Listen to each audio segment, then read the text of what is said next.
بونسوار à tous, j'espère que vous allez bien. alors اليوم جبت لكم الوصفة تاع فيس تونسي على الطريقة القبائلية.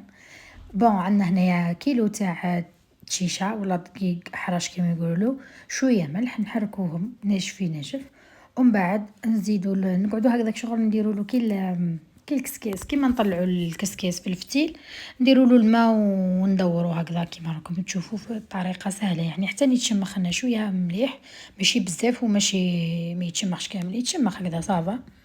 بالمناسبه حبيت نقول لكم مقاس في اللون وكيس. احنا درنا هذا رفيس بمناسبه يناير، قولوا لي نتوما اسكو تحتفلوا به ولا لا، ومش من ولايه راكم تتابعوني، خليوا لي في لي كومونتير وشو ما عاداتكم وشو ما فين نديروا في يناير. احنا من عوايدنا لازم نديروا 7 حوايج تراديسيونيل، وفي المعتقدات تاع جداتي كيفاش تحكي لنا قالت لنا باللي البرمه ما لازمش تغلي.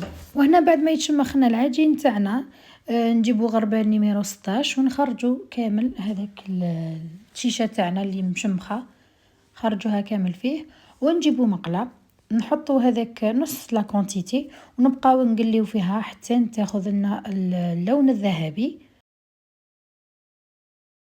نجيبوا كيلو تاع الغرس نقطعوه هكذا مربعات كما راكم تشوفوا، باه كي نحطوا فوق الشيشه هذيك الحاميه يذوب لنا هذاك الغرس ونقدروا ندخلوهم في بعضهم.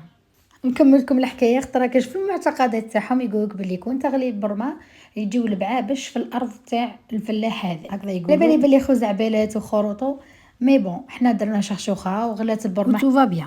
نبقاو نكرازيو في الشيشه تاعنا مع الغرس مليح بيدينا، نكرازيوهم تري بيان حتى نحسوا باللي فريمون هذاك التمر دخل في الشيشه ولا لنا الخليط متجانس.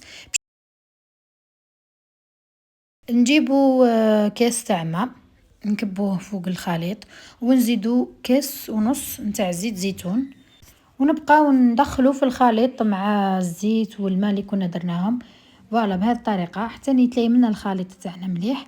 نديروهم كريات شويه كبار حتى نكملوا الخليط تاعنا ونتلاقاو في صحن التقديم. وهنا نكونوا لحقنا نهايه هذا الفيديو، نتمنى ان الوصفه والحكايه يكونوا نالوا اعجابكم. ما تنساوش تخليو لنا جيم ودي كومونتير وتابوني تاكتيفيو لا كلوش باش دائما يلحقكم جديد. ودمتم في رعايه الله وحفظه، والسلام عليكم ورحمه الله تعالى وبركاته.